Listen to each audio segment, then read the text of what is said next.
আসসালামু আলাইকুম। আমরা ইউনিলিংক থেকে 5 জন 2026 সালে এপ্রিল সেশনে ভিসা পেয়েছি। সবাই আমাদের জন্য দোয়া করবেন, আমরা যেন ভালোভাবে জাপান যেতে পারি।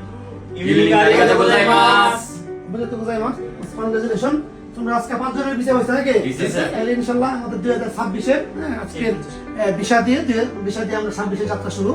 আচ্ছা, কয়জন ছিল আমরা তোমরা? 5 জন। আলহামদুলিল্লাহ। তোমাদের ইন্টারভিউ ছিল কবে? মানে কাগজ জমা ছিল কবে? 19 তারিখ। 19 তারিখ। আচ্ছা, কত তারিখ?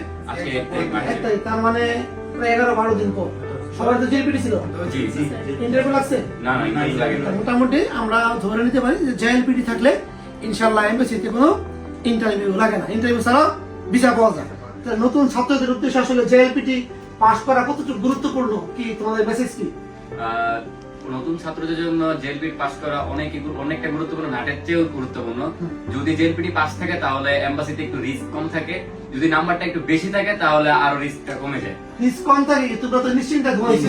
যাদের জেএলপিটি নাই এরা ঘুমাইতে পারছে? না। এমবাসিতে জমা দেওয়ার পরে ঘুমাসো না? না। কারণ ওদের তো টেনশন কখন এমবাসিতে ডাকে। তোমাদের তো মোটামুটি নিশ্চিত যে আমাদের কোনো ইন্টারভিউ হবে না।